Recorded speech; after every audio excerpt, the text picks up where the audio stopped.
Subscribe कीजिए government employees news channel को और बेल आइकन को दबाइए हर खबर सबसे पहले देखने के लिए।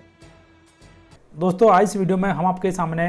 हाजिर हैं आपके द्वारा पूछे गए सवालों के जवाब लेकर, जो कि हमारे दोस्तों ने 1 अप्रैल 2019 से लेकर 5 अप्रैल 2019 के बीच में पूछे हैं। इसके बाद वाली जो भी सवाल हैं उनके जवाब आपको अगले आने वाले वीडियो यानी कि अगले संडे को आने वाले वीडियो में दिए जाएंगे। यदि हमारे किसी दोस्त का कोई सवाल रह गया है जिसको इस वीडियो में कवर नहीं किया गया है तो प्लीज़ आप दोबारा से आपका जो प्रश्न है वो इस वीडियो के कमेंट बॉक्स में ज़रूर लिखें, या फिर आपका कोई ऐसा सवाल है जिसका जवाब आपको चाहिए तो वो भी आप इस वीडियो के कमेंट बॉक्स में लिख सकते हैं। इसका जवाब आपको अगले वीडियो में ज़रूर दिया जाएगा। तो दोस्तों, आइए शुरू कर लेते हैं हमारे दोस्तों के द्वारा पूछे गए सवाल और उनके जवाब। दोस्तों, वीडियो में आगे बढ़ने से पहले हमारा आपसे अनुरोध है, यदि आपने अभी तक हमारा चैनल सब्सक्राइब नहीं किया है तो सरकारी कर्मचारियों एवं पेंशन भोगी से जुड़ी हुई हर ताज़ा अपडेट को सबसे पहले जानने के लिए आप हमारे चैनल को सब्सक्राइब और बेल आइकन को जरूर प्रेस करें। और दोस्तों, यदि आपका कोई भी सवाल है या फिर आपका कोई डाउट है तो आप भी इस वीडियो के कमेंट बॉक्स में आपका डाउट और आपका प्रश्न जरूर लिखें। अगले आने वाले वीडियो में हम उसको ज़रूर कवर करेंगे और आपको एक बेहतर और सटीक जवाब उसमें ज़रूर दिया जाएगा। और दोस्तों, इस वीडियो के डिस्क्रिप्शन में कुछ इंपॉर्टेंट बुक्स का लिस्ट भी दिया गया है जो कि एक सरकारी कर्मचारी और पेंशन भोगी के लिए काफ़ी फायदेमंद साबित हो सकती है, तो आप उन्हें भी देख सकते हैं, अच्छा लगे तो उन्हें परचेज कर सकते हैं। तो इस वीडियो का पहला सवाल यहाँ पर पूछा है एम वेंकटेशन जी ने। उनका सवाल ये है कि ex serviceman reservation in civil services exam की भूतपूर्व सैनिकों को सिविल सर्विसेज में कितना या फिर परसेंटेज यहाँ पर जॉब मिलता है। तो दोस्तों, हम आपको बताना चाहेंगे कि भूतपूर्व सैनिकों को ग्रुप सी और ग्रुप डी की जो एग्जाम्स हैं उनमें ही रिजर्वेशन यहाँ पर दिया जाता है। हम आपको इसके लिए एक रूल भी दिखा देते हैं, रूल भी आपके सामने है। ये आप यहाँ पर देख पा रहे हैं, ये भूतपूर्व सैनिकों के लिए खासतौर से जारी किए गए स्पेशल रूल्स है कि यहाँ पर आप देख सकते हैं कि द रूल्स में be called the ex servicemen re employment and central civil services and post rules 1979। और इस नियम के अनुसार या फिर इस नियमों के अनुसार यहाँ पर कि 10% of vacancies in the post of the level of assistant commandant in all paramilitary forces, 10% of the vacancies in each of the categories of Group C post or Group C post and 20% of the vacancies in each of the categories of Group C post। तो यहाँ पर आपको मालूम चल गया होगा कि paramilitary forces में असिस्टेंट कमांडेंट तक की जो पोस्ट है वहाँ पर 10%, ग्रुप सी में 10% और ग्रुप डी की जो पोस्ट हैं उनमें यहाँ पर एक भूतपूर्व सैनिक को 20% तक का रिजर्वेशन दिया जाता है। यहाँ पर अगला सवाल ये पूछा है अंबिका राजपूत जी ने। उनका सवाल ये है कि my father was in army and he died in 2005, sir can I get his job not in army but in railways, please tell me. तो इनका सवाल ये है कि उनके पापा डिफेंस में थे लेकिन उनको डिफेंस में नौकरी नहीं चाहिए, यानी अनुकंपा नौकरी नहीं चाहिए, उन्हें रेलवे में चाहिए। तो अंबिका जी, ऐसा नहीं हो सकता क्योंकि आपको क्योंकि आपको रक्षा मंत्रालय के अधीन आने वाले कार्यालयों या फिर जो डिपार्टमेंट्स हैं उनमें ही नौकरी दी जा सकती है। रेलवे जैसे कि एक अलग डिपार्टमेंट है या अलग मंत्रालय है, वहाँ पर आपको रेलवे में नौकरी नहीं मिलेगी। इसलिए आपको डिफेंस के जो सिविलियन डिपार्टमेंट्स हैं वहाँ पर जॉब मिल सकती है, अनुकंपा नौकरी, तो आपको यहाँ पर बाकी रेलवे में जॉब नहीं मिलेगी। पर तीसरा सवाल पूछा है राहुल कुमार जी ने, और उनका सवाल ये है कि नई पेंशन सिस्टम में नौकरी छोड़ते समय कितना पैसा हमें मिलता है। तो राहुल कुमार जी, हम आपको यहाँ पर दो बात बताना चाहेंगे कि यदि आप नॉर्मल सुपरएनुएशन पर जॉब छोड़ते हैं तो आपको जमा राशि का जो 60% है वो आप एक साथ लमसम में निकाल सकते हैं। उसके बाद में जो बाकी 40% जो पैसा आपके द्वारा जमा किया गया है उसका आपको एन्युटी खरीदनी होगी, जिससे आपको आगे आने वाले समय में जो पेंशन है उसका भुगतान यहाँ पर किया जाएगा। और यदि आप यहाँ पर प्री मैच्योर रिटायरमेंट लेते हैं, जैसे कि आप 1 साल बाद में, 2 साल बाद में, तो उस समय पर आपको आपके द्वारा जमा राशि का जो सिर्फ 20% ही आपको दिया जाएगा, बाकी जो 80% राशि है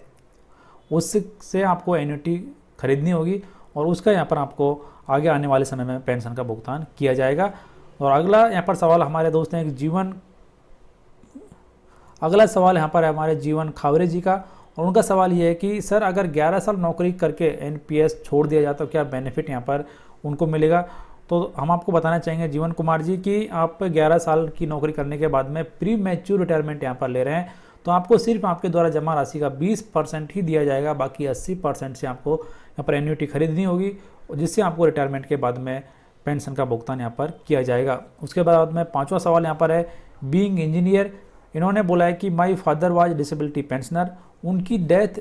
के बाद मेरी मदर को पेंशन मिल रही है, क्या उनकी पेंशन भी मिनिमम 18,000 रुपये होगी। तो दोस्त आपने यहाँ पर ये नहीं बताया कि आपकी माँ को अभी कितनी पेंशन मिल रही है, लेकिन यदि आपकी माँ की डिसेबिलिटी पेंशन, सर्विस एलिमेंट या special family pension, liberalised family pension, जो भी आपकी माँ को फैमिली पेंशन मिल रही है, यदि आपकी सर्विस एलिमेंट और डिसेबिलिटी पेंशन एलिमेंट 18,000 रुपये से कम है तो आपकी माँ की पेंशन कम से कम यहाँ पर 18,000 रुपये जरूर होगी। उसके बाद में छठा सवाल यहाँ पर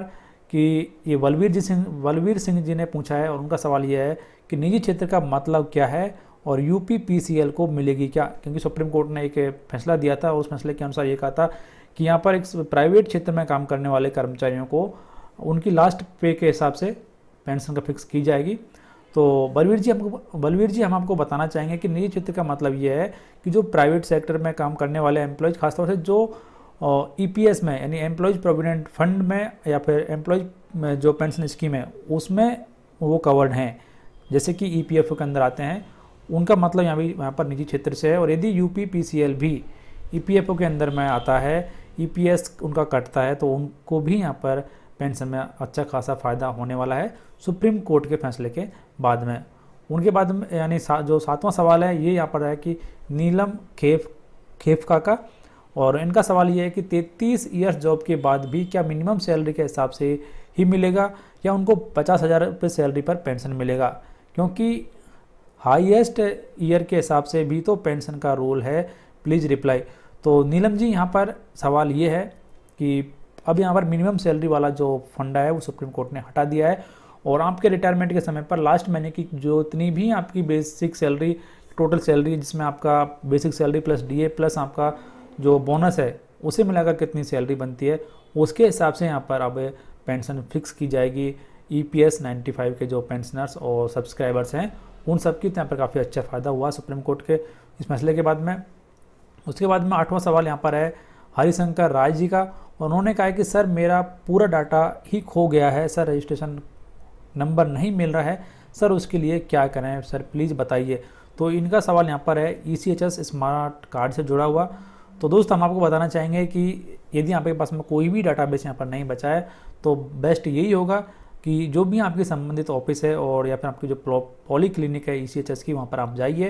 वहाँ पर आप रिक्वेस्ट कीजिए, लेटर दीजिए, तभी जाके आपको वो असेस कर पाएंगे और आपकी जो भी जानकारी है वहाँ से आपको मिल जाएगी। उसके बाद में 9वां सवाल यहाँ पर है मनोज मिगलानी जी का, और उनका सवाल ये है कि अगर GDS ट्रांसफ़र ना चाहे तो क्या ऑफिसर उसका ट्रांसफ़र कर सकता है। तो ये दोस्त हमारे GDS लगते हैं, तो इनका सवाल दोस्त हम आपको ये बताना चाहेंगे कि यदि आप ठीक से काम कर रहे हैं और यदि आपके खिलाफ कोई भी प्रॉब्लम नहीं है तो आपका ट्रांसफ़र नॉर्मल वे में नहीं होगा, लेकिन यदि आपका हायर जो बॉस है जिसके हाथ में ट्रांसफ़र करने का पावर है, तो यदि वो चाहे तो आपका ट्रांसफ़र भी यहाँ पर कर सकता है, किसी भी रीजन लगा के आपको वो ट्रांसफ़र यहाँ से कर देगा। उसके बाद में 10वां सवाल यहाँ पर हमारे दोस्त हैं अजय पंडित जी का, और उनका सवाल ये है कि सर मेरे फादर की डेथ 2000 में हुई थी और मेरे मदर को पेंशन 1750 रुपये मिलती है, क्या उनकी भी इंक्रीज होगी पेंशन? 2000 से 2019 तक 1750 ही मिलता है ओनली। जी हाँ दोस्तों, आपकी जो मदर की पेंशन है वो सुप्रीम कोर्ट के आदेश लागू होने के बाद में बढ़ेगी, लेकिन सुप्रीम कोर्ट ने अभी आदेश दिया, इसके बाद में यहाँ पर EPFO के द्वारा भी आदेश जारी किए जाएंगे। EPFO के द्वारा आदेश जारी करने के बाद में जो भी पेंशनर